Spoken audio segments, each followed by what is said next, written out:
ব্যস্ত শহর ছেড়ে আপন গতিতে বাইক নিয়ে ছুটে চলেছে ফারহান। পরিচিত শহর ছেড়ে যেতে ফারহানের অনেক কষ্ট হচ্ছে, কিন্তু ওকে যে চলে যেতেই হবে এই পরিচিত শহর ছেড়ে ভালোবাসার মানুষটির কথা রাখতে। শহর ছেড়ে ওর এক বন্ধুর বাসা আছে গ্রামে, সেখানে যাওয়ার জন্য ছুটে চলেছে ফারহান। দীর্ঘ 3 ঘন্টা জার্নি করার পরে ফারহান ওর বন্ধুর বাসায় এসে পৌঁছেছে। ওর বন্ধুর নাম হলো নেহাল। নেহাল ফারহানকে দেখে জড়িয়ে ধরল আর বলল, কেমন আছিস বন্ধু? তোকে আজ কতদিন পরে দেখলাম। আমি ভালো আছি নেহাল, তুই কেমন আছিস? আমিও ভালো আছি। তারপরে ভিতরে গিয়ে ফ্রেশ হয়ে নিলাম। আচ্ছা নেহাল, তুই কি আমার সব কাজ গুছিয়ে রাখছ? রাখছি। পরের দিন সকালবেলা ফ্রেশ হয়ে নাস্তা করে নেহালের সাথে বাসা থেকে বের হলো ফারহান। কলেজের ক্যাম্পাসে বসে সবাই আড্ডা দিতেছে। হঠাৎ সবাই দেখতে পেল কলেজের গেট দিয়ে কলেজের ভিতরে ঢিলাঢালা পোশাক, মোটা ফ্রেমের চশমা পরা, মাথার চুলগুলো অনেক বড় বড়, কাঁধে একটা পুরনো ছিঁড়া ব্যাগ নিয়ে প্রবেশ করলো একটি ছেলে। ছেলেটিকে দেখে সবাই অবাক চোখে তাকিয়ে আছে। ছেলেটি সবার দিকে একবার তাকিয়ে মুচকি একটা হাসি দিয়ে ক্লাসরুমের দিকে হাঁটা শুরু করলো। ছেলেটি আর কেউ নয়, ছেলেটি হলো ফারহান। ফারহান ওর ক্লাসরুম চিনে না, তাই ও একটি ছেলেকে জিজ্ঞাসা করলো, ভাইয়া, অনার্স চতুর্থ বর্ষের রুমে কোনটি? ছেলেটি ফারহানকে বলে উঠল, কলেজে। নতুন নাকি? হুম। তুমি কোন বিভাগের ছাত্র? জি, আমি পদার্থবিজ্ঞানের ছাত্র। আমিও সেম বিভাগের ছাত্র। তাহলে তুমি আমার সাথে চল রুমে। আমি সামি, তোমার নাম কি? জি, আমি ফারহান। আমরা আজ থেকে না হলে বন্ধু, কেমন? তারপরে আমি আর স্বামী মিলে ক্লাসের রুমে কথা বলতে বলতে প্রবেশ করলাম। রুমে প্রবেশ করতেই সবাই বলছে আমায় দেখে, দেখ তোরা সবাই চেয়ে দেখ, স্বামী কোথা থেকে যেন একটা খ্যাত ছেলেকে নিয়ে আসছে। স্বামী সবার মুখে খ্যাত ডাক্তার শুনে সবাইকে গভীর কণ্ঠে বলল, যদি কেউ আর একবার ফারহানকে খ্যাত বলো তাহলে তোদের একটাকে আমি ছাড়বো না। ফারহান হলো আমার বেস্ট ফ্রেন্ড, কথাটা যেন সবার মনে থাকে। তাই তোমরা যদি ওরে কেউ কিছু বলো তাহলে তা ভেবে বলিও। কিছুক্ষণ পরে স্যার আসলো ক্লাস শেষ করে আমি আর স্বামী ক্যাম্পাসে বসে আড্ডা দিতেছি। এমন সময় স্বামীর ফোনে একটি ফোন আসে। স্বামী আমাকে বসিয়ে রেখে বলল, ফারহান তুই 10 মিনিট ওয়েট কর, আমি আসছি, কেমন?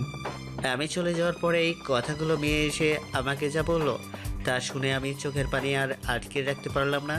হঠাৎ কোনো কিছুর ঠাস ঠাস করে কয়েকটি আওয়াজ শুনতে পেলাম। আমি চারিদিকে ভালো করে তাকিয়ে যা দেখতে পেলাম তা দেখে আমি তো পুরাই অবাক, কেননা ঠাস ঠাস শব্দের আওয়াজগুলো এইখানে থাকা কিছু মেয়েদের গালে পড়ছে। আর এই থাপ্পড়গুলো মুহূর্তের ভিতরে যে মানুষটি মারলো সে আর কেউ নয়, সে হলো স্বামী। স্বামী এসে মেয়েগুলোকে যে এভাবে থাপ্পড় মারবে তা আমি ভাবতে পারিনি। তোদের মানা করা সত্ত্বেও তোরা আবার ফারহানের সাথে খারাপ ব্যবহার করেছিস। তোরা যদি আর কখনো আবার ওর সাথে খারাপ ব্যবহার করতে দেখি তাহলে আমার চাইতে খারাপ আর কেউ হবে না। তোদের শেষবারের মতো বলে দিলাম। রাতে শুয়ে ভাবতেছি সে আমার আসল পরিচয় কি, আমার জন্য ও যা করছে তা আমাকে খুব ভাবাচ্ছে। ও আমার আসল পরিচয় জেনে এগুলো করছে, নাকি আসলে ও আমাকে ওর একজন ভালো বন্ধু ভাবে? এর আসল রহস্য আমাকে বের করতে হবে। আজকে কলেজে আসার পরে গতকালের মেয়েগুলোর সাথে দেখা হলো না, তবে কিছু দূর যাওয়ার পরে দেখি ওরা আমাকে নিয়ে কি সমালোচনা করতেছে। খ্যাত ছোট লোকটা স্বামীকে হাতে করে নিয়ে আমাদের মার খাওয়াচ্ছে। খ্যাতটাকে আমরা কোনো মতেই ছাড়বো না। কথাগুলো আমি শুনে মুচকে একটা হাসি দিয়ে ক্যাম্পাসের একটি গাছের নিচে বসলাম। পকেট থেকে ফোনটি বের করে ফোন দিলাম একজনকে। হ্যালো, কেমন আছো নেহাল? জি ভাই, ভালো আছি। আপনি কেমন আছেন? ভালো। এখন শোনো, তুই আমার একটি ছেলের সম্পর্কে সব ডিটেলস চাই। তোকে আমি ছেলেটির ছবি দিতেছি পাঠিয়ে, তুই রাতে আমাকে ফোন দিয়ে সব জানাস, কেমন? সব ক্লাস করে যখন বাসায় আসতেছি ঠিক তখনই কিছু বকাটে ছেলে এসে আমার পথ আটকায়। ওদের দলের লিডার সে গাড়ির ভিতরে বসা, আর ওর সাথে পাতি গন্ডাগুলো আমার পথ আটকাচ্ছে। ওদের ভিতরে একজন বলে উঠল, তোর নাম কি ফারহান? তোর মুখের মাস্কটা একটু খোল, তোর চেহারাটা ভাই একটু দেখতে চায়। করোনা ভাইরাসের জন্য মুখে মাস্ক পরে বাসা থেকে বের হয়েছি, যার জন্য ওরা আমাকে ঠিক করে দেখতে পারেনি। ওই তোরে না বলছি তোর মুখের মাস্কটা খুলতে? তোদের বসকে এখানে আসতে বল, তার সাথে আমার কথা আছে। আমার কথা শুনে ওদের বস আমার কাছে আসলো। আমি ওদের বসকে দেখে মুচকি একটা হাসি দিয়ে বললাম, কিরে রাতুল, তুই কেমন আছিস? আমার মুখে রাতুল ডাক শুনে ওখানে সকালে চমকে উঠলো। তোকে কে এখানে পাঠিয়েছে আমাকে মারার জন্য? আমাকে কে পাঠাইছে তা তোকে বলতে হবে নাকি? আর কে রে তুই? তুই আমার নাম ধরে ডাকার সাহস পেলি কোথায়? রাতুল, আমি বেশি কথা বলা পছন্দ করি না। তোকে আমি যা জিজ্ঞাসা করছি তার উত্তর দে। যদি না দিস তাহলে কি করবি? পাশ থেকে একটি ছেলে কথাটি বলল। ছেলেটি কথাটি বলার সাথে সাথেই ঠাস করে একটা থাপ্পড় মারলাম ওর গালে। আমার এমন আচরণ দেখে ওরা সবাই আবার, তুই কি? আর তুই কাদের গায়ে হাত তুলছো তা তুই জানো? আমরা হলাম মাফিয়া দলের লোক, আর সেই দলের লোকদের গায়ে হাত তুলছো? তোদের সকলকে আমি এইখানেই বলছি, কে আমাকে মারার জন্য তোদের এইখানে পাঠিয়েছে তার নাম বল। যদি না বলি তাহলে কি করবি তুই? আমি কি করতে পারি তা এখন প্রমাণ দেখাবো তোদেরকে। তবে তার আগে এখনো বলছি, তোদের সময় থাকতে আমার প্রশ্নের উত্তর দে, না হলে পরে তোদের এই ভুলের জন্য অনেক মাসুল গুনতে হবে। তুই কি করবি? যা করার কর, আমরা দেখি তুই কি করতে পারিস। আমি এই কথা শোনার পরে মাথা গরম হয়ে যায়। কোমর থেকে বন্দুকটা বের করে রাতুলকে বাঁধে সব কয়টাকে সাদে ঠাস ঠাস করে গুলি করে মেরে ফেলি। রাতুল কি এখন বলবি না? কি বলবি না? রাতুল ভয় পেয়ে বলে দিল। তবে ও যার কথা বলল তার নাম শুনে মাথাটা আরও বেশি গরম হয়ে গেল। রাতুলের কথা বলা শেষ হওয়ার সাথেই ওর কপাল বরাবর ঠাস করে দুটি গুলি করে দিই। বাসায় এসে ফ্রেশ হয়ে কিছু খাবার খেয়ে দিলাম এক ঘুম। বিকালে নিহালের ফোনে আমার ঘুম ভাঙে। নিহাল বল, কিছু পাইলি ডিটেলস? ভাই সব পাইছি। আপনি যার ছবি দিয়েছেন সে হলো আপনার ভালোবাসার মানুষের ছোট ভাই। আপনি যাকে খুঁজতে গেছেন সেই মানুষটি হলো তিনি। আচ্ছা ঠিক আছে, তাহলে ভালো থাক। রাত 12টা। গ্রাম থেকে ব্যস্ত শহরের দিকে একটি গাড়ি ছুটে চলেছে আপন গতিতে। তবে গ্রাম থেকে শহরে যেত 1 ঘন্টা সময় লাগে। বাইকে বসা দুটি মানুষ, মাথায় হেলমেট, গায়ে কালো পোশাক পরা, দেখতে অনেকটা সাধারণ মানুষ মনে হলো। মানুষ দুটিকে তারা হলো খুবই ভয়ঙ্কর। রাত যখন 4টা বাজে তখন মানুষ দুটি বাসায় আসে। আজ যখন কলেজে আসি তখন কলেজের ভিতরে প্রবেশ করতে দেখি একটি মেয়েকে কিছু ছেলে মিলে ডিস্টার্ব করতেছে, কিন্তু কেউ কোনো এর প্রতিবাদ করতেছে না। আমি গিয়ে ছেলেগুলোকে বাধা দিলে ওরা আমাকে বলে, কে রে তুই? তোর এত দরদ কিসের মেয়েটির জন্য? দেখো তোমরা একটি মেয়েকে ডিস্টার্ব করতেছ, আর আমি তোমাদের ডিস্টার্ব করতে বারণ করতেছি। এখানে সম্পর্কের কথা কোথা থেকে আসলো? তোমরা এখান থেকে চলে যাও। যদি না যাই? এই কথা ওদের বলতে দেরি, আমি ওদের মারতে দেরি করলাম না। সব কয়টাকে মারতেছি, হঠাৎ পিছন থেকে কে যেন মাথায় বাড়ি কিছু দিয়ে আঘাত করে। আমার কাছে চারিদিক কেমন যেন কুয়াশার মতো দেখতে পাইতেছি। সব কিছু আমার কাছে অন্ধকার হয়ে যাচ্ছে। তারপরে আমার কিছুই আমার মনে নেই। অন্যদিকে ফারহান আঘাত পেয়ে মাটিতে লুটিয়ে পড়ে। তখন মেয়েটি দৌড়ে এসে ফারহানকে জড়িয়ে ধরে। মেয়েটি ফারহানকে হাসপাতালে নিয়ে যায়। দীর্ঘ 17 ঘন্টার পরে ফারহানের জ্ঞান ফেরে।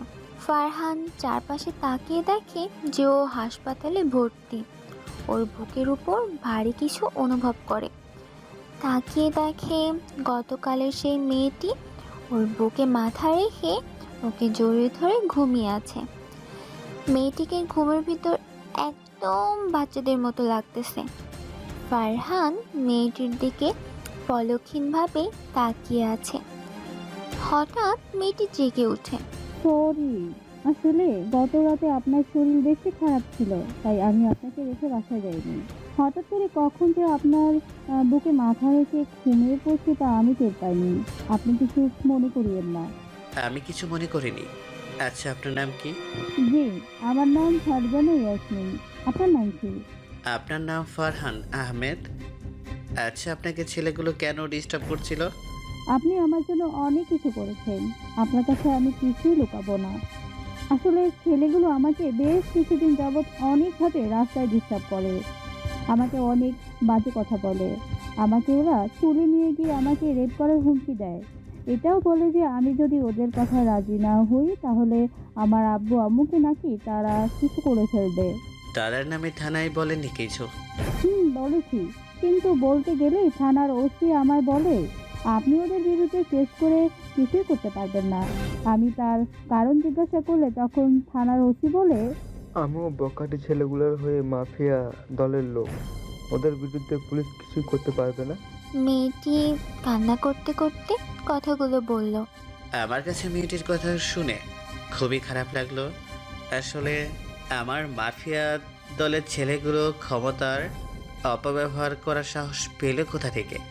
কে ওদের এত পাওয়ার দিল যার জন্য ওরা সাধারণ মানুষের উপর অত্যাচারও তাদের সাথে অনেক বাজে ব্যবহার করতেছে?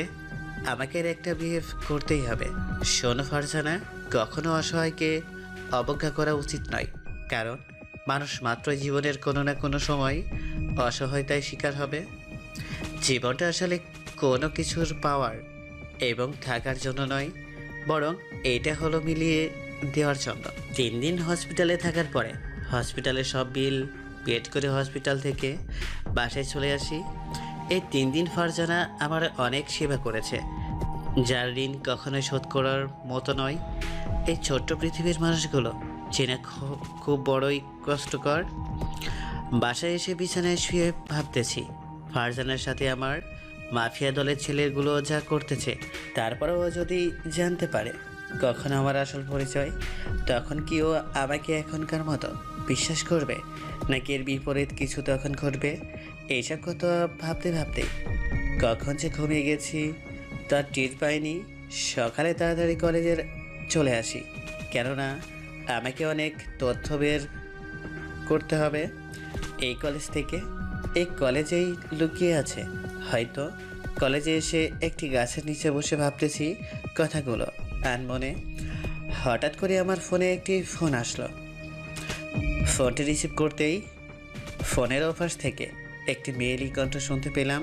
মেয়েটি ফোনের ওপাশ থেকে বলে উঠল, হ্যালো, আসসালামু আলাইকুম। আপনি কি নাইম বলছেন? নাইম নামটি শোনা মাত্রই আমার বুকের ভেতরটা কেমন জানি করতেছে।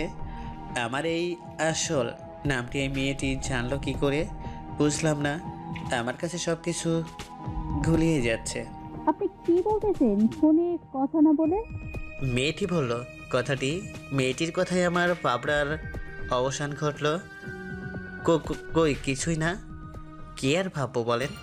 তবে আপনি কে আর কেনই বা আমাকে ফোন দিয়েছেন? আর শুনুন, আমি নাইম নামের কাউকে চিনি না। আমার নাম শুধু ফারহান আহমেদ।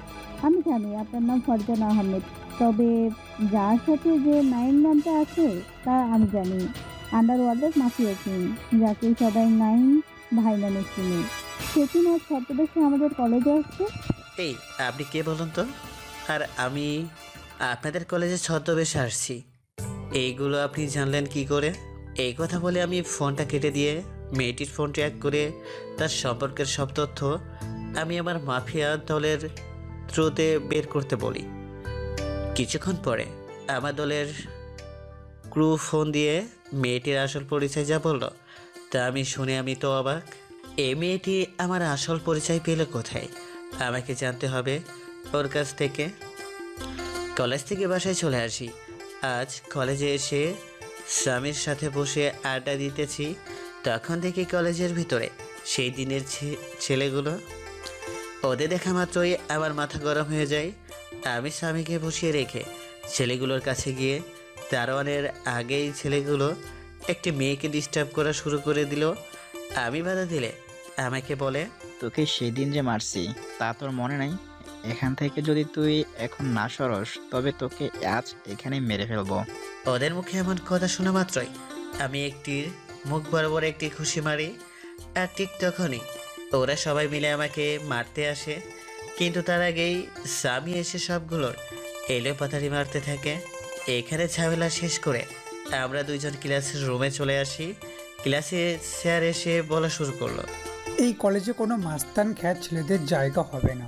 স্যারের মুখে আমার কথা শুনে খুব খারাপ লাগলো। কিছুক্ষণ পরে অফিসের পিয়ন এসে বলল, সামি এবং ফারহান, তোমরা দাঁড়াও। তোমাদের দুজনকে অধ্যক্ষ স্যার তার অফিস রুমে ডাকছে, তোমরা যাও। আমি আর স্বামী অফিসের খুঁজে পাই না। বাইরে এসে আমি স্বামীকে বলি, স্বামী তুই গতকাল যাকে মারছ সে কে জানো? সে হলো জোকার কিংয়ের ছোট ভাই। এখন আমাদের কিছুদিন সতর্ক থাকতে হবে। আচ্ছা ফারহান, ওই ছেলেটি যদি জোকার কিংয়ের ভাই হয় তাহলে ছেলেটার সাথে মাউসের দলের ছেলেরা কি করছিল? ওরা কেন এই দলের সাথে এসে যোগ দিল? ওরা কেন এই দলে এসে যোগ দিল? দেখ স্বামী, তা আমি বলতে পারি না, তবে এই সভ্যতার পিছনে বড় কোনো গেম কেউ খেলতে চাই বা খেলতেছে আমার মন বলে। ঠিক বলেছিস তুই ফারহান। আরও অনেক কথা স্বামীর সাথে বলে বাসায় চলে আসি। বাসায় এসে গোসল করে খাবার খেয়ে রেস্ট নিই একটু। হঠাৎ ফোনের শব্দে আমার ঘুম ভাঙলো। নাম্বারটা অপরিচিত। তারপর রিসিভ করলাম। ফোনটি রিসিভ করতে ফোনের ওপাশ থেকে বলে উঠল, ভাই আমাদের দলের কিছু ছেলে জোকার কিং দলে গোপনভাবে হাত মিলিয়েছে। আমি তা জানি। এই নিয়ে তোরা কোনো চিন্তা করিস না, আমি সব দেখতেছি। কি করা যায়? একটানা প্রায় 1 মাস কলেজে যাইনি। নিজেকে ঘরবন্দি রেখে আমার সমস্ত কাজ চালিয়ে নিচ্ছি। আমি এত তাড়াতাড়ি সবার সামনে আসতে চাই না। এখন সবার সামনে আসলে আমার সব প্ল্যান প্রায় শেষ হয়ে যাবে, যার জন্য আমি নিজেকে এই 1 মাস সবার থেকে আড়ালে রাখছি। এবং এখন আমি অন্য একটি কলেজে ভর্তি হয়েছি। সকালে ঘুম থেকে উঠে আগের থেকেও অনেক ঢিলাঢালা পোশাক পরে, মাথায় অনেক বড় বড় চুল, কাঁধে একটি ব্যাগ এবং চোখে মোটা ফ্রেমের চশমা পরে কলেজে আসি। কলেজে আসার পর থেকে আমাকে যে যা পারে তা বলে অনেক অপমান করতেছে। সবার কাছে আছে এত ঘৃণিত ছেলে হওয়ার একটি কারণ হলো সবার মতো আমি কোনো ধনী পরিবারের ছেলে না। ক্লাসে প্রবেশ করার সময় একটি মেয়ের সাথে ধাক্কা খেয়ে পড়ে যাই। উপরে ওঠার আগেই গালে ঠাস ঠাস করে থাপ্পড় বসিয়ে দিল মেয়েটি। আমাকে দেখে সবাই অনেক হাসাহাসি করা শুরু করে দিয়েছে। আমি আবুলের মতো সব কিছু দেখতেছি। এই ছোট লোকের বাচ্চা, তোর এত বড় সাহস! তুই আমাকে ধাক্কা দিছিস কোন সাহসে? এসব ছোট লোক খ্যাত ছেলে যে কোথা থেকে আসে? মেয়েটি কথাগুলো বলল। আমি চুপচাপ ক্লাস শেষ করে বাসায় আসি। রাতে কিছু খাবার খেয়ে রাস্তায় একটু হাঁটতে বের হই। কিছুক্ষণ হাঁটার পরে যখন হেঁটে বাসায় আসতেছি, ঠিক তখনই রাস্তার পাশে এক ছোট্ট গলিতে একটি মেয়ের কান্নার আওয়াজ শুনতে পাই। মেয়েটি কান্না করতেছে আর বলতেছে, হেল্প হেল্প, আমাকে কেউ বাঁচাও। চিৎকার দিয়ে মেয়েটি কথাগুলো বলতেছে। আমি মেয়েটির কান্নার আওয়াজ শুনে মেয়েটির কাছে ছুটে চলে আসি। এসে দেখি 4 জন ছেলে মিলে একটি মেয়েকে জোর করে মেয়েটির ইজ্জত লুটা নেওয়ার জন্য চেষ্টা করছে। আমি আমার পরিস্থিতি দেখে ছেলেগুলোকে পিছন থেকে বললাম, তোমরা মেয়েটিকে ছেড়ে দাও। ঠান্ডা মাথায় কথাটি বললাম। আমার কথা শুনে একটি ছেলে বলে উঠল, কে রে, আমাদের কাছে বাধা দিতে আসছিস? ভালো মনে করে বলছি, এখান থেকে তুই চলে যা, নাহলে তোর অবস্থা কিন্তু খুব খারাপ হবে। আমি এখানে থেকে যাব, তবে মেয়েটিকে এখানে থেকে নিয়ে তারপরে যাব। কুত্তার বাচ্চা, তোর এত বড় সাহস! তুই আমাদের কাজে বাধা দিস? তুই জানিস আমরা কার দলের লোক? আমরা হলাম জোকার কিংয়ের দলের লোক। জোকার কিং দলের নাম শুনলে সবাই ভয়ে পালিয়ে যায়, আর তুই কি না আমাদের সাথে ঝামেলা করতে এসেছিস? এতক্ষণ তোরা তোদের পরিচয় দিলি না, একটু হলেও ভালো কাজ করেছিলি। কিন্তু এখন যখন তোরা তোদের আসল পরিচয় দিলি যে তোরা জোকার কিংয়ের দলের লোক, এখন তো তোদের আমাকে এখন আমাদের ভয় পেয়ে চলে যাবি, এই তো? ওদের ভিতর থেকে একটি ছেলে বলল, তোরা যেহেতু জোকার কিংয়ের দলের লোক, এখন তোদের তো আমি একটু উপর দিব। এই কথাটি বলে কোমর থেকে বন্দুক বের করে ঠাস ঠাস কয়টা গুলি আমি ওদের ভিতরে 3 জনের কপালে বরাবর মারলাম আর বললাম, তোদের বাঁচিয়ে রাখলে পরে আবার হয়তো অন্য কোনো মেয়ের সাথে, যাতে জীবনে আর কখনো তোরা খারাপ কাজ করতে না পারিস। আমার কথাগুলো ভালো করে শুনেছিস তো? কে তুই? কি তোর পরিচয়? যে মেয়েটি বেঁচে আছে সেই ছেলেটি কথাটি বলল। আমি মুচকে একটি হাসি দিয়ে বললাম, আমার পরিচয় তোদের না জানলেও চলবে, কেননা আমার পরিচয় তোদের বধ জানে। কথাটি বলেই এইটাকেও গুলি করে শেষ করে দিলাম। আমি মেয়েটির কাছে গিয়ে ফোনের আলো জ্বালিয়ে যার চেহারা দেখলাম, তা দেখে তো আমি অবাক। এই মেয়েটি আর কেউ নয়, এই মেয়েটি হলো আজ কলেজে যে মেয়েটি থাপ্পড় মারছিল সেই মেয়েটি। মেয়েটি থেকে গালে ব্যথা বেড়ে গেল। সকালে যে জ্বর মারছে আমায়, শুধু আমায় সকালে মারল। আপনি এত রাতে একটা মেয়ে হয়ে একা বের হয়েছেন কেন? আপনি একটা মেয়ে হয়ে এত সাহস দেখানো ভালো না। আর যদি আপনার কিছু হয়ে যেত তাহলে আপনি সমাজে বা আপনার পরিবারের মানুষের কাছে কেমন করে দেখাইতেন বলুন? আপনার বাবা মা তারাই বা কী করে সমাজের মানুষের কাছে মুখ দেখাতো, সেই কথাটি কি একবারও ভেবে দেখেছেন আপনি? আসলে আমি আমার ফ্রেন্ডের সাথে ঘুরতে বের হয়েছিলাম। সবাই মিলে অনেক ঘোরাঘুরি করে যখন আমি রিকশায় চড়ে বাসায় আসতেছিলাম, তখন এই জানোয়ার চারটা রিকশা থামিয়ে আমাকে রিকশা থেকে জোর করে নামিয়ে এখানে নিয়ে আসে। মেয়েটি কথাগুলো বলল, আপনি আর কখনো একা বাসা থেকে বের হবে না। আপনার নাম কি আর আপনার বাসা কোথায় বলুন, আমি আপনাকে বাসায় পৌঁছে দিই। জি, আমার নাম অধরা ইসলাম। আমার আব্বু একজন ব্যবসায়ী আর আমাদের বাসা এখান থেকে কিছুটা সামনেই। ও, আমার বাসা ওখান থেকে একটু সামনেই, তাহলে তো দুজনে একসাথেই হেঁটে চলে যেতে পারি বাসায়, যদি আপনার কোনো সমস্যা না হয়। আমার কোনো সমস্যা নেই। তাহলে চলুন, হাঁটতে হাঁটতে কথা বলতে বলতে দুজনে বাসায় যাই। আমি আর অধরা রাস্তা দিয়ে চুপচাপ হাঁটতেছি, হঠাৎ করে অধরা বলে উঠল, আপনি আজ আমার যে উপকার করলেন তার ঋণ কখনো শোধ করার মতো নয়। আপনার উপকার কখনোই আমি ভুলবো না। আজ কলেজের ঘটে যাওয়া ঘটনার জন্য আমি খুবই দুঃখিত, আপনি কিছু মনে করেন না। আমার তখন মেজাজটা একটু গরম ছিল, তাই আমি আপনার সাথে রাগের মাথায় খারাপ ব্যবহার করে ফেলি। সমস্যা নেই, আমি কিছু মনে করিনি। সকালে মেরে এখন বলতেছি সরি। এখন যদি আমি একটি চড় মারি তাহলে বুঝতে থাপ্পড়ে কেমন ব্যথা। তোর জীবনটাই আসলে বেদনাদায়ক। কথাগুলো মনে মনে বললাম আমি। আমার নাম তো বললাম, আপনার নাম কি? আমার নাম হলো ফারহান আহমেদ। আমরা যেহেতু একই ক্লাসে পড়াশোনা করি, তাহলে আমরা দুজন আজ থেকে ফ্রেন্ড। কি আপনি আমার সাথে ফ্রেন্ডশিপ করবেন না? করব, তবে তুমি আমাকে আপনি করে বললে কি করে করব বলো? আচ্ছা, আজ থেকে আমি তোমাকে তুমি বলে ডাকবো আর তুমি আমায় তুমি বলে ডাকবে, কেমন? আচ্ছা ঠিক আছে। আচ্ছা ফারহান, আজ যদি আমার কিছু হয়ে যেত, তাছাড়া এখন তোমার জন্য আমার কিছু হয়নি, তারপরেও যদি কিছু লোক জেনে যায় তাহলে লোকে কি ভাববে বলো? শোন অধরা, লোকে কি ভাববে তা ভেবে কিছু করো না। মনে রেখো জীবনটা তোমার লোকের নয়।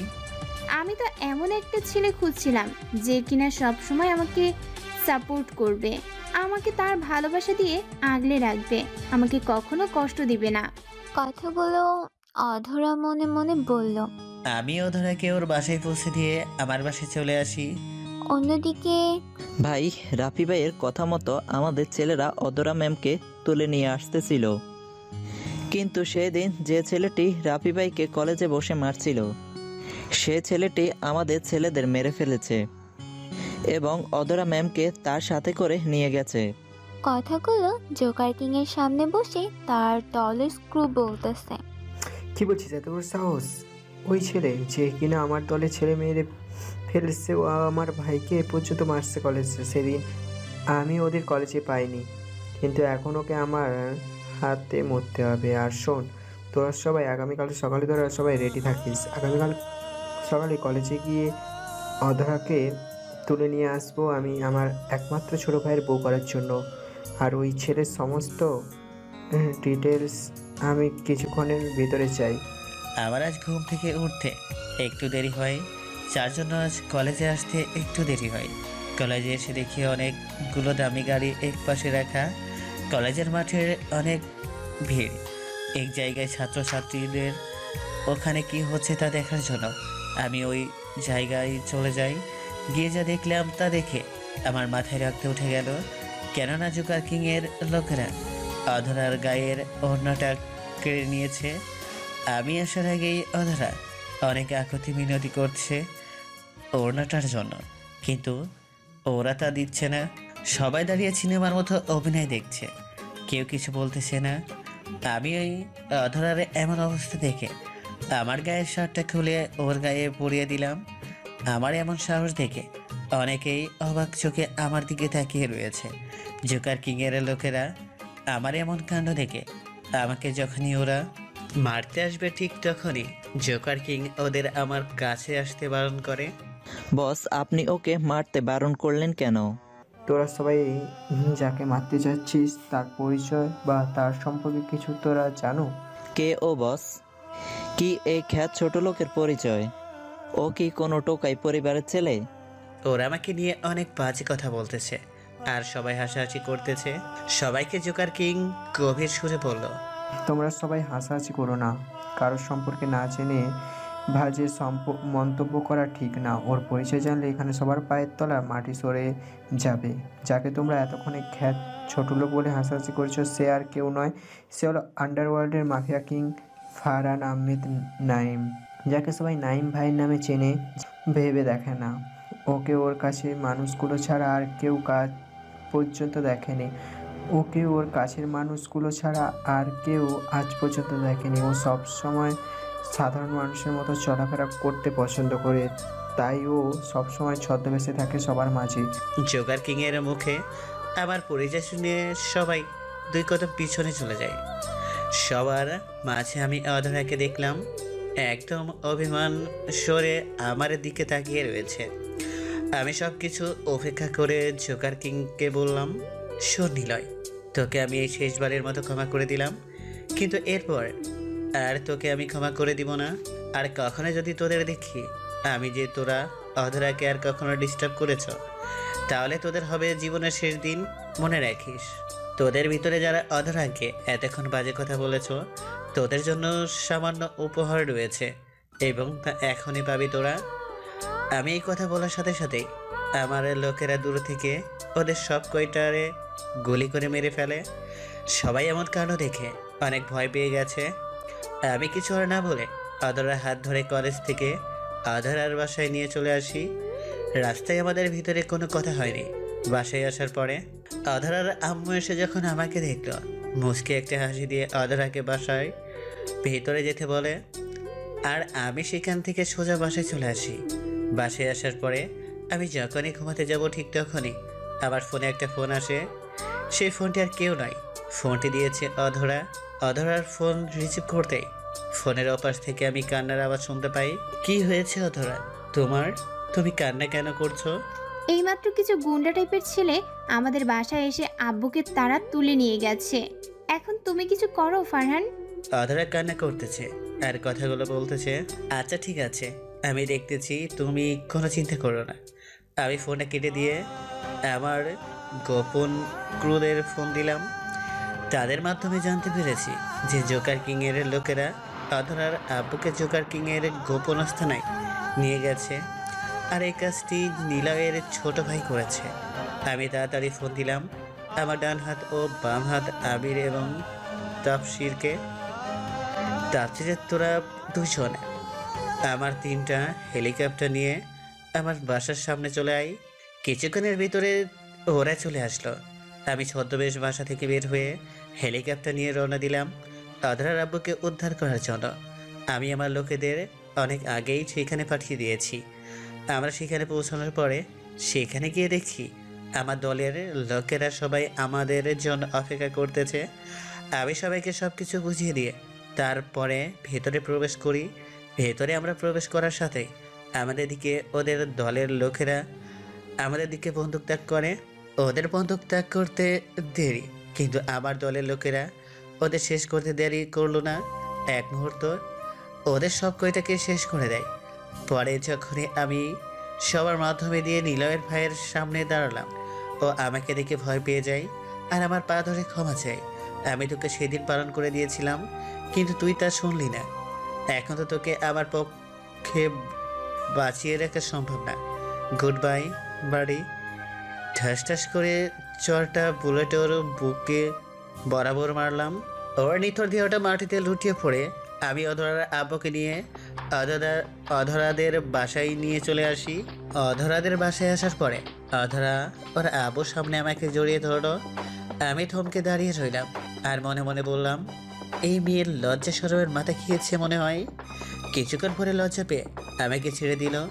অধরার আব্বু আমাকে আর অধরাকে সবাই বসতে বললো। আমি সবাই বসার পরে সে বলা শুরু করলো, দেখ মা, আমি তোমার কাছে কিছু এতদিন লুকিয়ে রাখছিলাম, সেটা হলো আমি তোমার আসল বাবা না। কি বলতেছো আব্বু তুমি এগুলো? তুমি ঠিক আছো তো আব্বু? আমি ঠিক আছি রে মা। আমি একদিন সকালে আমার ওয়াইফ প্রচণ্ড অসুস্থ হয়ে পড়ে, কেননা তার অনেক আগে থেকে শরীরে ক্যান্সার ধরা পড়ে। আমি হাসপাতালে আমার ওয়াইফকে নিয়ে যাই। যাওয়ার কিছুক্ষণ পরে সে সেখানে মৃত্যুবরণ করে। হঠাৎ করে হাসপাতালে অনেক হইচই শুরু হয়ে যায়। ডাক্তার ও নার্স তারা সবাই অনেক ছুটাছুটি করছিল। আমি তা দেখে আমি এক নার্সের কাছে জিজ্ঞাসা করে জানতে পারি যে এই দেশের টপ বিজনেসম্যানদের মধ্যে দ্বিতীয়, যিনি তারাসহ পরিবারকার অ্যাক্সিডেন্ট করে তাদের একমাত্র ছোট মেয়ে ছাড়া আর কাউকে ডাক্তার বাঁচাতে পারেনি। কিন্তু সেই মেয়েটিকে নিতে কেউ এখনো পর্যন্ত আসেনি। তারপরে আমি ডাক্তারের সাথে কথা বলে অধরাকে নিয়ে আসি। আমি অধরার আব্বুর সম্পত্তির একটু কারাকরিও পরিমাণও ব্যবহার করিনি। আমি আমার নিজের মেয়ের মতো করে মানুষ করেছি। দেখ মা, আমি যা বলছি সম্পূর্ণ সত্যি কথা। আর মা, তোর পাশে যে ছেলেটি বসে আছে তার পরিচয় হয়তো তুই এখনও জানো, তবে তুই ফারহানের যে পরিচয়টা জানো তার চেয়েও ওর একটি পরিচয় আছে, সেটা হলো তোর জানা খুবই জরুরি বলে আমি মনে করি। এ ফরহান হলো তোর আপন ফুফাতো ভাই। ওর আব্বু আম্মুকে ওর ছোটোবেলায় ওদের শত্রুরা মেরে ফেলে। তারপরে ওর চাচ্চুর কাছে থেকে বড় হয়, ঢুকে যায় মাফিয়া জগতে। মাফিয়া জগতে ওর আসার একটি কারণ হলো ওর আব্বু আম্মুর হত্যার বদলা নেওয়া। ধীরে ধীরে এক পর্যায়ে বড় মাফিয়া হয়ে ওঠে। ও সবসময় অন্যায়ের বিরুদ্ধে রুখে দাঁড়ায়। ফারহান কোনো খারাপ কাজ করে না। আচ্ছা আব্বু, তুমি জানলে কি করে যে ফারহান আমার ফুফাতো ভাই? তোকে যেদিন থেকে জোগার কিংয়ের লোকেরা নানাভাবে ডিস্টার্ব করে, আমি যেটা জানতে পারি তোর এক ফ্রেন্ডের মাধ্যমে, আমি তখন সিদ্ধান্ত নিলাম যে জোগার কিংয়ের বিরুদ্ধে তো আমি রুখে দাঁড়াতে পারবো না। তাই আমাকে এখনই এই সমস্যার সমাধান একমাত্র করতে পারে মাফিয়া কিংয়ের লোকেরা। তাই আমি একদিন মাফিয়া কিংয়ের অফিসে যেতেছিলাম। তখন রাস্তায় আমার সাথে একটি ছেলের দেখা, রক্তান্ত অবস্থায় পড়ে আছে, কিন্তু কেউ ছেলেটিকে হাসপাতালে নিয়ে যাইতেছে না। সবাই কালে ছেলেটার দিকে তাকিয়ে রয়েছিল। আমি ছেলেটিকে গাড়ি করে হাসপাতালে নিয়ে যাই। ডাক্তার ছেলেটির মোবাইল ফোন আমার কাছে দিয়ে যায় আর ছেলেটিরকে অপারেশন থিয়েটারের ভিতরে নিয়ে যায়। কিছুক্ষণ পরে ছেলেটির ফোনে একটা ফোন আসে। ফোনটি রিসিভ করে আমি বলি তাকে, আপনি যাকে ফোন করেছেন সে এখন হাসপাতালে ভর্তি আছে। আপনি যেই হন না কেন, আপনি হসপিটালে থাকেন, আমি এখনই হসপিটালে আসতেছি। কিছুক্ষণ পরে দেখি সমস্ত হাসপাতালে এক চড়ে মাফিয়া দলের লোকেরা হাসপাতালে প্রবেশ করতেছে। তাদের সাথে একটি ছেলে হাসপাতালে প্রবেশ করে, তাকে দেখে সবার থেকে আলাদা। পরে আমি একজনের কাছে জিজ্ঞাসা করে জানতে পারি ছেলেটি আর কেউ নয়, ছেলেটি হলো মাফিয়া কিং ফারহান আহমেদ নাইম। সে হাসপাতালে প্রবেশ করার কিছুক্ষণ পরে আমার কাছে এসে বসে অনেক প্রশ্ন করে। আমি সব উত্তরগুলো তাকে দিয়ে দিয়েছি। আমি তার সাথে কথা বলতে বলতে এক সময় আমার সমস্যার কথাটি তাকে সব খুলে বলি আর ও তাতে রাজি হয়। ওকে যখন তোর ছবি আমি দেখাইলাম তখন ও তোর গলার চেনটা দেখে অনেকটাই চিনে ফেলে। এক পর্যায়ে ওর তোর সম্পর্কে সব কিছু আমার কাছে জিজ্ঞাসা করে। আমি কোনো উপায় না পেয়ে ফরহানকে সব কিছু আমি খুলে বলি। আমার কথা শুনে ও আমাকে জড়িয়ে ধরে আর সেই দিন ও বলছে যে করে হোক তোকে বাঁচাবে। তার জন্য ফরহান ছোটো লোক ক্যাট সেজে প্রতিদিন কলেজে যাইতো আর তোকে জোগার কিংয়ের হাত থেকে রক্ষা করার জন্য ঢাকা থেকে ওর এখানে চলে আসে। আমি এখন চাই মা তুই ফরহানকে বিয়ে করিনি। এই কথা অধরার আব্বু বলার সাথে সাথে অধরা ওর আব্বুকে জড়িয়ে ধরে বলল, তুমি আমার লক্ষ্মী আব্বু, আমি ফারহানকে বিয়ে করতে রাজি আব্বু। এই কথা অধরা বলার সাথে সাথেই ফারহান বলে উঠল, আমার পক্ষ থেকে এই মুহূর্তে অধরাকে বিয়ে করা সম্ভব না, কেননা আমার এখনো কিছু কাজ আছে যেগুলো আমাকে যে করেই হোক শেষ করতে হবে। এ তুমি কি বলছো ফারহান? এখন তোমার এমন কি কাজ আছে যার জন্য তুমি আমাকে এখন গ্রহণ করতে পারতেছো না? সে কাজটি হলো। এই কথা বলার সাথেই ফারহানের ফোনে একটা ফোন আসে। ফারহান ফোনে কথা বলতে বলতে তাড়াহুড়ো করে কাউকে কিছু না বলে অধরাতের বাসা থেকে বের হয়ে আসে। আবু ফারহান আমার প্রশ্নের উত্তর সম্পূর্ণ না দিয়ে কাউকে কিছু না বলে তাড়াহুড়ো করে কোথায় গেল? আমার ভীষণ ভয় হচ্ছে আব্বু ফারহানকে নিয়ে। আরে পাগলি মেয়ে আমার, তুই দেখিস ফরহানের কিছুই হবে না। অন্যদিকে ফারহানের ফোনে তাফসির ফোন দিয়ে বলেছে যে ওদের অফিসে কারা জানি আক্রমণ করতে আসছিল, এতে করে মাফিয়া দলের কিছু মানুষ মারা যায়। ফারহান এই কথা শুনে নিজেকে ঠিক রাখতে না পেরে হাসপাতালের উদ্দেশ্যে রওনা দেয়। হাসপাতালে পৌঁছানোর পূর্বে বড় একটি ট্রাক এসে ফারহানের গাড়ির সামনে থামে। ট্রাক থেকে বের হলো অনেকগুলো জোকার কিং দলের লোক। তারা ফারহানের গাড়ির সামনে এসে ফারহানকে গাড়ি থেকে বের করে। বোকা ছেলে কিছুই বোঝে না, তোকে এখন মেরে ফেলবো, তাই তোর গাড়ি আটক করেছি। এই কথাটি বলেই সবার ভিতর থেকে তাফসির বের হয়ে এসে ফারহানের উপর গুলি করে। ফারহান তাফসিরের চোখের নোনা পানি দেখে ফারহানের বুঝতে আর কিছু বাকি রইল না। ধীরে ধীরে ফারহানের দু চোখ অন্ধকার নেমে আসলো। তারপরে কি হয়েছে তার ফারহানের কিছুই মনে নেই। এই তোরা তাসবিরকে মেরে ফেল এখন, তারপরে এই লাশ দুইটাকে নদীতে ফেলে দিয়ে আয়। এই কথা বলে জোকার কিং গাড়ি নিয়ে সেখান থেকে চলে আসে। জোকার কিংয়ের দলের লোকেরা ফারহান এবং তাফসিরের লাশ নদীতে ফেলে দিয়ে চলে আসে। অন্যদিকে অধরার আব্বুর ফোনে একটি ফোন আসে, আর সেই ফোনে ফারহান এবং তাফসিরের মৃত্যুর সংবাদ দেওয়া হয়, কিন্তু ওদের দুজনের লাশ এখনো খুঁজে পাওয়া যায়নি। আব্বু কে তোমায় ফোন দিয়েছিল আর তোমায় এত চিন্তিত লাগছে কেন? কি হয়েছে আব্বু? তুমি আমার কাছে সব খুলে বলো। মারে, ফরহান এবং তাসফিরকে জোকার কিংয়ের নিলয় মেরে ফেলেছে। এই কথা শোনা মাত্রই অধরা না, এ হতে পারে না বলে একটি চিৎকার দিয়ে অজ্ঞান হয়ে যায়। অধরা যখন জ্ঞান ফিরল তখনও নিজেকে হাসপাতালের বেডে আবিষ্কার করলো। আবু ফারহানের কি খবর? মা, ফারহান ও তাসফিরের লাশ কেউ খুঁজে পায়নি এখনো পর্যন্ত। তুই নিজেকে শান্ত কর মা। অধরার আব্বু অধরাকে অনেক কিছু বলে সান্ত্বনা দিতেছে। এখন সময় রুমে একজন লোক প্রবেশ করলো, যাকে দেখে অধরা ও তার আব্বু খুব অবাক, কেননা যে ব্যক্তি রুমে প্রবেশ করেছে সে হলো জোকার কিং। নিলয় অধরাকে বলল, শোনা অধরা, খুব মনোযোগ সহকারে শোনো। আমি তোর প্রেমিক ফারহানকে মেরে ফেলেছি শুধুমাত্র তোর জন্য। যদি এই হাসপাতাল থেকে বাসায় যাওয়ার পরে কোথাও পালিয়ে যাস তবে মনে রাখিস তোকে আমি খুঁজে বের করে ফারহানের মতো তোকেও আমি মেরে ফেলবো। এই কথাগুলো বলে নিলয় হাসপাতাল থেকে চলে আসলো। অধরা কি করবে তা ভেবে পাচ্ছে না, সব কিছু এখন ওর মাথার উপর দিয়ে যাইতেছে। কি ভাবতেছিস মা?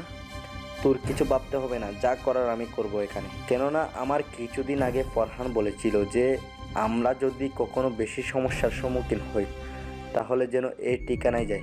এখানে গিয়ে শুধু বললেই হবে যে তুই ফরহানের বউ। আচ্ছা বাবা, তুমি যা ভালো বুঝো তা করো। আর আজ রাতে আমরা হাসপাতাল থেকে ফরহানের দেওয়া ঠিকানায় যাব, যাতে করে আর নীলের অত্যাচার আমাদের সহ্য করতে না হয়। রাত যখন 11টা ঠিক তখন অধরা এবং ওর আব্বু দুজন মিলে হাসপাতালের সব বিল দিয়ে হাসপাতাল থেকে চলে আসে। তারপর তারা দুজন ফারহানের দেওয়া ঠিকানা অনুযায়ী চলে যায়। ফারহানের ঠিকানা হলো বাংলাদেশের সিলেটে একদম প্রায় শেষের প্রান্তে। অধরা যখনই ফারহানের দেওয়া ঠিকানা অনুযায়ী পৌঁছে গেল, গিয়ে দেখে বিশাল এক বাড়ি, দেখতে একদম বড় রাজপ্রাসাদের মতো। আব্বু, আমরা মনে হয় ভুল ঠিকানায় চলে এসেছি। আরে মা, এত উত্তেজিত হোস না। বাড়ির দারোয়ানকে জিজ্ঞাসা করে তো আমরা আমাদের সকল প্রশ্নের উত্তর পাবো। তারপরে অধরার আব্বু গেটের সামনে গিয়ে জিজ্ঞাসা করলো যে এইটা কার বাসা। তখন দারোয়ান বলল, এইটা ফারহান স্যারের বাসা। স্যার আমাকে বলেছে যে এই বাসাটায় তার ওয়াইফ যে কোনো সময় আসতে পারে, যার জন্য আমরা সব সময় কড়া পাহারা দিয়ে থাকি, যাতে পরবর্তীতে ভাবি আসলে আমাদের কাজের কোনো ত্রুটি না হয়। আচ্ছা, আপনি কে বলুন তো? অধরার আব্বু বলল, আমি হলাম ফরহানের শ্বশুর। এবং ওই যে দাঁড়িয়ে থাকা মেয়েটি দেখতেছেন, ওই মেয়েটি হলো আপনাদের স্যারের বউ। আচ্ছা, ওনার নাম কি অধরা? হ্যাঁ। আচ্ছা, আপনারা এখন দুজন আমাকে ফলো করেন, আমার পিছে পিছে আসুন। তারপরে অধরা এবং ওর দারোয়ানের পিছে পিছে বাসার ভিতরে প্রবেশ করে। বাসার ভিতরে প্রবেশ করার পরে অধরা আরও অবাক, কেননা বাসাটা বাইরে থেকে দেখতে যতটা সুন্দর তার চেয়ে অনেক সুন্দর বাসার ভিতরটা। বাসার ভিতরে প্রবেশ করার পরে দারোয়ান সবাইকে ডাক দিয়ে এক করে, তারপর সবার উদ্দেশ্য করে বলে, তোমাদের সকলকে যে কাজের জন্য ফারহান স্যার এখানে রাখছে, সেই মানুষটি আজ আমাদের সবার মাঝে উপস্থিত হয়েছে। এখন তোমরা সবাই সতর্কতা অবলম্বন করে কাজ করবে, কথাটি যেন তোমাদের সকলের মাথায় থাকে। তারপরে দারোয়ান অধরা এবং ওর আব্বুকে তাদের রুম দেখিয়ে দেয়। অধরা এবং এখানে সকলের সাথে তার দিন পার করতেছে, আর ফারহানের লোকের মধ্যে ফারহানকে খুঁজতেছে। এভাবে দিন চলতেছে সবার। অন্যদিকে আজ প্রায় 6 মাস পরে ফারহানের জ্ঞান ফিরল। ফারহান চারিদিকে তাকিয়ে সব কিছু দেখতেছে। ও সব কিছু দেখে বুঝতে পারল যে ও এখন হাসপাতালে আছে। তারপরে ফারহান মনে করতে শুরু করলো যে ওর সাথে এমন কি হয়েছে যার জন্য ও আজ হাসপাতালে ভর্তি। এইসব সব কিছু শুয়ে শুয়ে ফারহান ভাবতেছে। এর ভিতরে রুমে একটি ছেলে এবং একটি মেয়ে প্রবেশ করলো। মেয়েটিকে ফারহানের কাছে খুব চেনা চেনা লাগতেছে। হ্যাঁ, মনে পড়েছে, এই মেয়েটি হলো তো সেই মেয়েটি যাকে আমি একদিন কিছু বকাটে ছেলের কাছ থেকে তার ইজ্জত রক্ষা করেছিলাম কিছু মার খেয়ে। কিন্তু এই মেয়েটি এখানে কি করছে বুঝলাম না।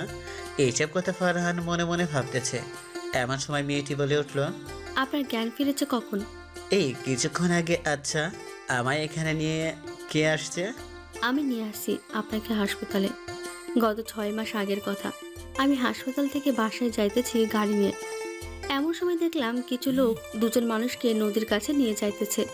আমি এমনটা দেখে আমার ড্রাইভারকে গাড়ি থামাতে বলি। আমার গাড়ি থামানোর শব্দ শুনে লোকগুলো সবাই পেছনে তাকিয়ে দেখে রাস্তায় একটা গাড়ি, আর গাড়ি থেকে লোক বের হচ্ছে। এটা দেখে লোকগুলো মানুষ দুজনকে নদীর পাশে ফেলে রেখে দিয়ে পালিয়ে যায়। তারপরে আমি আমার ড্রাইভারকে নিয়ে লোক দুজনের কাছে যাই। তাদের কাছে গিয়ে তো আমি পুরোই অবাক, কেননা সেখানে গিয়ে দেখি আপনি একটা ফোন এবং কিছু কেনাকাটার জন্য মার্কেটের উদ্দেশ্যে রওনা দিলাম 3 জন। আমাদের মার্কেট শেষ করে বাসার উদ্দেশ্য যখন গাড়িতে করে আসতেছি, কিছু দূর আসার পরে আমাদের গাড়ির সামনে কিছু লোক এসে দাঁড়িয়ে থামাই। আমি গাড়ি থেকে বের হতে গেলে মিম আমাকে বাধা দেয়। মাস্তানগুলো গাড়ির গ্লাসের কাছে এসে মিমের ওড়নায় হাত দেওয়ার চেষ্টা করে। এইটা দেখে আমার মাথা গরম হয়ে যায়।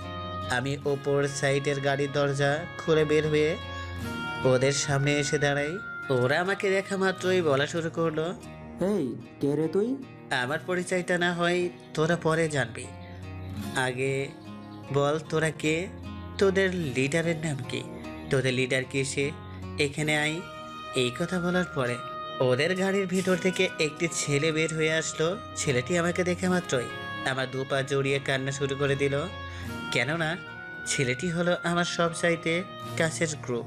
ভাই, আপনি আমাদের মাফ করে দেন।